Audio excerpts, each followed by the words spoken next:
Dans le métro, pas dans le journal, dans le métro, au métro Baudry, assis en indien, je joue de l'acteur en même temps. Voilà.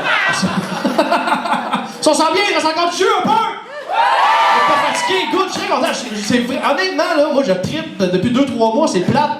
La raison pour laquelle on a une révolution, mais honnêtement, j'ai toujours trippé ces années 70 et là je trippe. Je vis un rêve. Si on est comme les années 70, il y a une révolution, le monde bouge.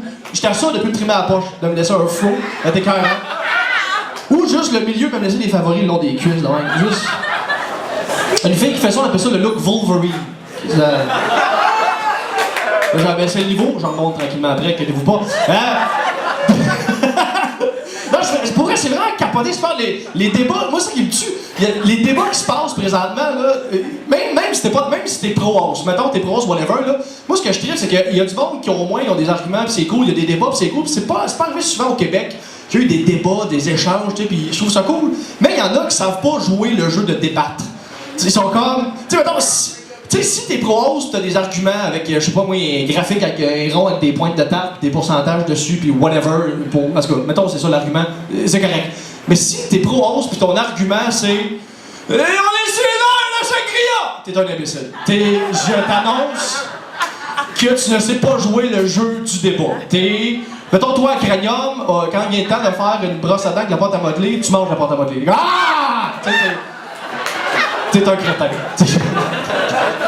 Mais pour vrai, j'ai stationné avec un gars sur Facebook qui est le nouvel Agora. On est d'accord? C'est les gros débats sur Facebook. La Grèce, ça a été créé sur Facebook. Puis j'ai un débat avec un gars l'autre jour, puis le gars, il me dit si là, les jeunes, ceux qui manifestent, là, pis ils se plaignent parce qu'ils se font frapper par la police, pauvres petites victimes, font bien pitié. S'ils étaient au States, tu verrais que la police là-bas frappe bien plus fort.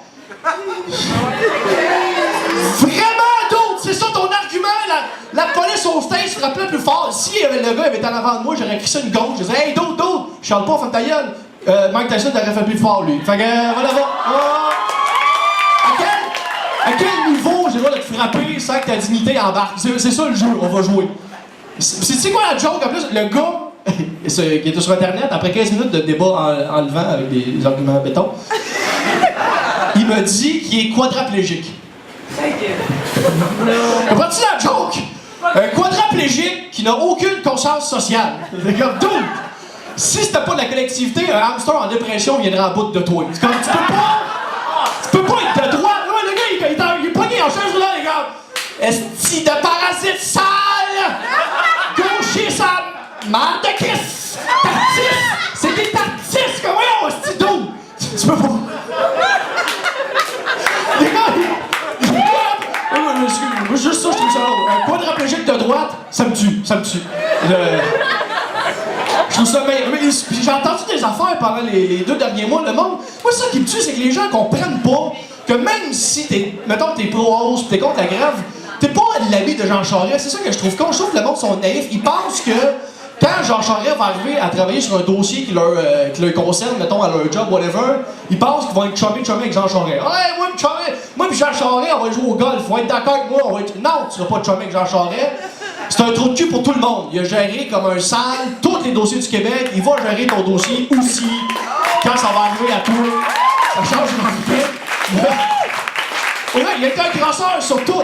Sur la construction, les gaz de schiste, les frais de scolarité, la case du lac Mich, les esclaves des champs de coton. Ça fait longtemps qu'il est là. Ça fait vraiment longtemps qu'il est là. Non, mais pour vrai. Ouais, pis tu sais, toi, quand tu le vois aller, qui est un petit grasseur sur tout, tu penses que quand il va arriver sur ton cas, tu vas être chumé avec. Ça, c'est vraiment de la naïveté de petite fille de 17 ans. Tu sais, genre, petite fille de 17 ans, là, qu'il y a un salaud dans sa gang qui couche avec tous ses amis, mais elle pense qu'arriver à elle, il va être correct parce qu'il va voir qu'il est tellement spécial. Moi, il va pas te tromper parce que moi, je suis spécial, moi, je suis unique. Moi, il sera pas un salaud avec moi, il va être mon ami. Non. Dans 2-3 jours, tu vas te réveiller avec la noune qui pique, puis il va être parti avec ta télé. C'est ça qui va arriver. C'est vraiment ça, c'est vraiment de la naïveté de petite fille de 17 ans. Puis j'en vois pas asseoir des filles de 17 ans. J'ai arrêté de sortir dans les bars depuis que j'ai vu. Là, j'ai 29 ans, je suis pas si vieux que ça. Je pourrais encore techniquement aller dans les bars, mais je vois plus dans les bars depuis que j'ai vu des filles de genre 19-20 ans qui célèbrent leur fête avec des couronnes de princesse sans tête. Tout ça. Un coup de pelle dans la face en feu. T'allumes la pelle. Tu vois ce que je veux dire, là? Ce soir, c'est ma fête! C'est moi la princesse! J'ai mis la couronne de princesse pour souligner que c'est moi la princesse! J'ai mon décolleté, ma jupe, mes bottes en haut! Je suis une princesse parce que ce soir, c'est ma fête! J'ai 20 ans et je fête mon anniversaire avec une couronne de princesse sur ma tête! Comment c'est ça? T'es la princesse du royaume de la honte et de la culpabilité. Tu vas faire les dog stars d'une ruelle. Arrête!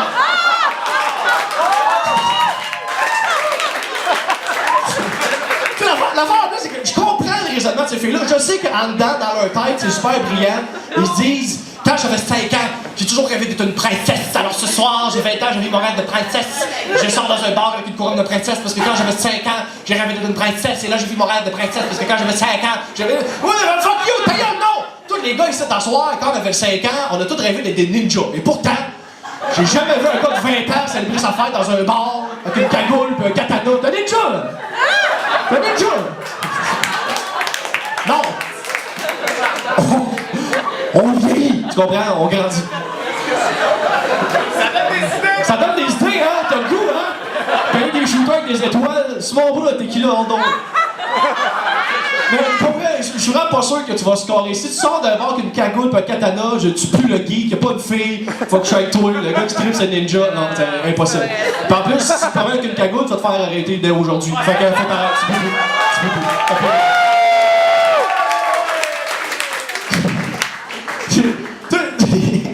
Je parlais des petites princesses. Ça c'est une affaire là, que je trouve cool.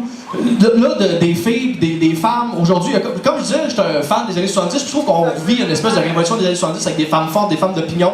Quoique depuis aujourd'hui, justement, avec la nouvelle loi, on est plus dans les années 40. Là, ça fait un peu, on a comme reculé un peu trop. Mais pour vrai, je trouve ça cool, des femmes, des têtes fortes qui donnent des beaux exemples pour les plus jeunes. Je trouve ça cool. Puis je trouve ça plate parce que j'ai 2 nièces, une de 7 ans et une de 11 ans. Puis les modèles qu'il y avait dans les films, des jeux vidéo, j'ai trouvé cool jusqu'à il y a récemment. Tu sais, mettons Lara Croft. Tout le monde connaît le personnage de Lara Croft, genre personnalisé par Angelina Jolie. C'est le genre de Indiana Jones avec des gros tits. Ok? Ceux qui ne connaissent pas. Tomb Raider. Comme? Tomb Raider. Tomb Raider. Ben, c'est Lara Croft. Ouais. Elle s'appelle pas Tomb Raider, elle s'appelle Lara Croft. Qu'est-ce que t'as dit? C'est le jeu. C'est le jeu. Bon, le geek, le ninja qui parle. On s'en calisse. Ah, c'est fatiguant, le geek. Il y en a 3 sur ta 4e. On s'en calisse! OK. Donc, merci, t'es fait. Donc, Lara Croft, tu vois, c'est un modèle cool pour les jeunes filles. La fille est intelligente, elle connaît l'histoire, elle fait des backflips en tirant du gun, elle est écœurante. Sinon, Hermione dans Harry Potter est nice, elle est brillante, elle fait de la magie, elle lit des livres, elle run 2 gars, elle est magnifique. Pour vrai, c'est pas cool pour des modèles de jeunes filles. Tu sais, Lara Croft, Hermione, magnifique. Et là est arrivée Bella. Ah, tout fucké. Pour ceux qui ne savent pas c'est qui Bella, c'est la tâche de Twilight. C'est une tâche, je m'excuse si je te fais pleurer, mais c'est une tâche. Elle fait rien! Lara Croft, elle fait des backflips en tirant du gun, Hermione, elle fait de la magie, Bella, elle a frette. C'est tout! C'est tout! Elle est froid! Elle fait rien! Imagine si t'avais comme Lara Croft, Hermione puis Bella, tu sais, qui sont dans le bois, ils sont attaqués par des monstres. Lara Croft ferait des backflips en tirant du gun, Hermione fait de la magie, en lisant des livres, les deux seraient comme Bella, man, commande, qu'est-ce que tu fais? Et nous, fais quelque chose? Qu'est-ce que tu fais? J'attends toi! Là, comment? T'as pas des pouvoirs, quelque chose? Oui, si je pleure beaucoup, Jacob va venir aussi. J'ai ça de pleurer des filles à soir. Je pense pas qu'il y a des filles qui trippent Twilight qui sont ici à soir, sinon il y a quelque chose que t'as pas compris dans la vie. Il y a un problème de casting. Mais j'ai un corps héros, j'ai failli me mettre ses tits, c'est pas de chandail. Mais je vous ai épargné ça. Mais tu vois, ça j'ai jamais été un gars vraiment qui a suivi les modes. J'ai pas. Tu sais, mettons le linge, là, je m'en calais, je mets du tissu qui me garde au chaud, j'ai pas les marques. J'ai jamais compris le monde qui dépense 100, 200$ pour une marque, pour un crochet, pour un nom. Parce que souvent, ça n'a aucun crise de rapport avec la qualité de ton linge. C'est juste tu payes pour le nom, ça n'a pas rapport. Pour vrai, ça n'a aucun rapport. En fait, des fois, je sais pas si je suis d'un show du monde ou une conférence. C'est pas clair encore. Des fois, je veux juste dire des informations, on a des claps. Continuez, j'apprécie. Je me sens comme ma mère qui a dit. Donc, non, c'est ça, je comprends pas. Mettons, le linge, ça n'a pas rapport, la marque dessus, ça n'a pas rapport avec la qualité. Si tu payes 100, 200$, ça change rien. Tu sais, dans le monde de la consommation, en général, là, un peu plus d'argent, ça peut avoir un rapport avec la qualité du produit. Tu sais, mettons, du papier de toilette, nos compliments qui t'arrachent la peau, versus Cottonelle, qui te donne l'impression de te faire manger le cul par un ange aux cheveux blonds. Là, d'accord. Ça vaut le bonus. Je pense que je viens de trouver le slogan pour la prochaine pub. Hein? Cotonnelle, c'est tellement doux, c'est comme de faire manger le cul par un ange aux cheveux blonds. Il y a Karine Vanasse avec des ailes comme un peu je chantais là. Alors. Non, pour moi, je comprends pas. Tu sais, pour moi, un t-shirt en coton, c'est un fucking t-shirt en coton. Que ça soit Fruit of the Loom ou Ed Hardy. Bon. D'accord. D'ailleurs, c'est qui ça, Ed Hardy? Y a-tu quelqu'un qui veut m'expliquer qu'est-ce que fait ce monsieur Ed Hardy pour faire en sorte que ces t-shirts, ils valent 100$? Honnêtement, l'autre fois, je me suis assigné avec un gars qui avait un t-shirt Ed Hardy, j'ai dit, Dude, explique-moi là. Qu'est-ce qui fait que ton t-shirt là, de Ed Hardy, il vaut 100$? Est-ce que monsieur Ed Hardy a révolutionné le monde du t-shirt à un point tel que par un système scientifique magnifique, le t-shirt ramasse l'humidité ambiante dans l'air, dans le t-shirt, mais sans que tu le sentes, sans que ça pue, mais à la fin de ta journée, tu peux tordre ton t-shirt dans un verre d'eau, et là, ça donne un beau verre d'eau pure, ce qui fait en sorte qu'avec ces t-shirts, il pourra habiller les enfants du tiers-monde et les sauver de la soif. C'est ça, Ed Hardy, c'est ça? Non, là, t'as comme des têtes de mort avec du feu, là, pis c'est ça, là, il y a des filles qui trippent pour leur passe des doigts pis tout, là, c'est ça! Ah, d'accord. J'en veux une caisse. Excellent. tu vois, je trouve que je suis un peu hypocrite à soir, je vais vous le dire, parce que je suis... tu sais, oui, révolution, changer les choses, mais honnêtement, je suis fucking paresseux. Pour vrai, je suis vraiment un esti de paresseux. Pour vrai, tu sais, je suis une pantoufle avec du charisme. Honnêtement, je suis... Pour vrai, je suis... Tu sais, si mettons, je suis un animal, mon cri, ça serait... J'ai d'autres qualités, mais je suis fucking paresseux. Je suis vraiment... Moi, ça, c'est l'affaire qui me ferait rire, l'espèce de cri de lamentation qu'on fait quand on est paresseux, tu sais, le... Il y a juste dans les pays riches que t'entends ce genre de cri de lamentation-là. Il y a juste... Tu sais, les pays du tiers-monde, le cri de lamentation, c'est plus comme « Ah!